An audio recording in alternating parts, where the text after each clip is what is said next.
À l'embouchure de la Bervrac, le Fort Saison est l'un des vestiges des fortifications de défense destinées à protéger la marine royale basée à Brest. Dessiné par Vauban, ingénieur et architecte au service du roi Louis XIV, le fort peut accueillir dès la fin du XVIIe siècle jusqu'à 455 soldats en période de guerre. Les pièces d'artillerie comptent déjà 12 canons à boulet d'une portée de 600 mètres. Tout au long du XVIIIe siècle, la garnison se renforce avec des casernes, corps de garde, magasins à poudre et à vivres, fourneaux pour rougir les boulets. En 1889, le fort est désaffecté. Il sera occupé par les Allemands lors de la dernière guerre. Créée en 1996, l'association Saison a pour but de valoriser et restaurer le fort ainsi que son environnement. Elle compte aujourd'hui 115 bénévoles de tout âge qui participent chacun à leur manière à la sauvegarde de ce patrimoine. Là, on n'est plus dans une histoire militaire, mais on est plutôt dans une histoire d'accueil de gens, de diversité. Cette histoire contemporaine, c'est une histoire à la fois de restauration d'un site, de le mettre en valeur, de faire connaître à la population cette histoire-là qui est aussi notre histoire locale. Et puis, mais c'est aussi un lieu à l'avenir de création artistique, d'action culturelle et aussi de recherche-formation. Nous avons entamé déjà des partenariats avec des universités bretonnes. Ces chantiers bénévoles sont faits sous l'égide de l'Union Rempart. L'Union Rempart, c'est une union d'associations locales en France, de nombreuses associations locales, plus de 170 associations qui œuvrent toutes dans le domaine du patrimoine. Donc nous, dès cet été, nous avons mis en place 4 chantiers de 15 jours avec à chaque fois 13 volontaires qui viennent de partout, de différents pays. Je viens de Nancy, je suis étudiant géographe et j'ai cherché sur le site rempart.fr. Je voulais m'éloigner un peu de ma terre natale. Je voulais aller soit en Normandie, soit en Bretagne. Alors je viens de Grenoble. Je cherchais un chantier solidaire. J'ai fait des recherches sur internet et je suis tombée sur le site Rempart. Et il y avait plusieurs chantiers proposés, des missions à différents endroits en France, aussi bien en Italie, en Chine. Dans ma jeunesse, je suis souvent venue en Bretagne et j'ai trouvé cette île, Fort Saison. Et le cadre m'a vraiment plu. Alors au départ, je ne voulais pas venir ici et c'est ma mère qui m'a inscrit ici et finalement je me plais bien ici. Donc elle a eu raison alors? Oui. Et puis ça va m'apprendre plein de choses et c'est super intéressant. Comme en même temps qu'on fait de la rénovation, on fait un peu d'archéologie. Alors Ismaël, vous êtes venu d'un peu plus loin. Oui, je suis venu du Caire, d'Égypte. Ça fait une semaine qu'on est là, presque une semaine.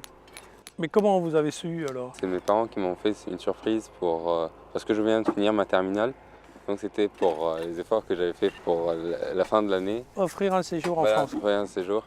Et en plus, après, je vais aller dans un autre chantier en Normandie. C'est vraiment intéressant le fait d'être sur un chantier, de réhabiliter du patrimoine, de se retrouver dans un endroit comme celui-ci.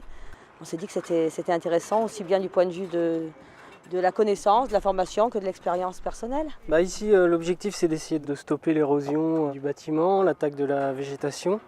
Donc on essaye de nettoyer déjà tout le lierre, les ronces, de dégager tous les gravats, tout l'éboulement de maçonnerie qui s'est accumulé autour et à l'intérieur du bâtiment.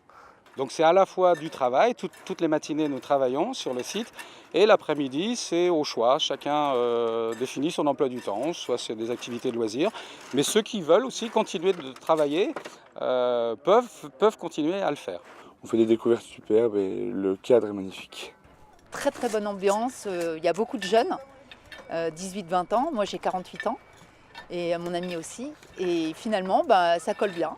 On est un peu les mamans, comme ils nous appellent, les mamans du groupe. On m'a dit aussi que vous étiez venu en famille. Oui, je suis avec mon père. Actuellement, il est en train de travailler là-bas. Et ça fait du bien aussi de partager ces moments-là avec mon père. Parce qu'on n'a pas le temps, lui il travaille, moi je travaillais aussi, donc on n'avait pas le temps de rester ensemble. Donc ça fait du bien d'être ensemble. On ne voit pas vraiment le temps passer en fait, on est vraiment dans l'action, on est vraiment tous ensemble et puis bon, l'ambiance c'est vrai que c'est vraiment extrêmement sympathique. Et puis des gens qui ne se rencontreraient pas habituellement se rencontrent ici, parce qu'on vient tous, enfin vous l'avez sûrement vu, d'horizons très différents. Il n'y a plus de barrières sociales en fait. Tout le monde vient de plusieurs endroits, on se découvre les uns les autres tels qu'on est réellement. Et c'est le côté aussi intéressant de cette mission.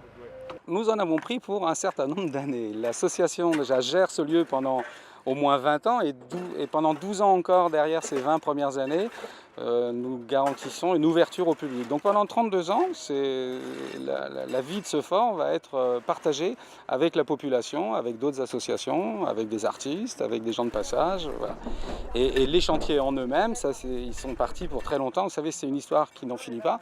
Nous avons des choses à restaurer, à consolider, à restaurer. À l'avenir, il y aura sans doute des aménagements nouveaux, des espaces d'activité qui vont être créés. Et puis, quand bien même tout cela serait terminé, il faudra continuer d'entretenir ce site. Il y a une végétation incroyable qui, si on laisse faire, va forcément reprendre le dessus sur toutes les constructions. Et voilà, il faut donc entretenir en permanence ce lieu.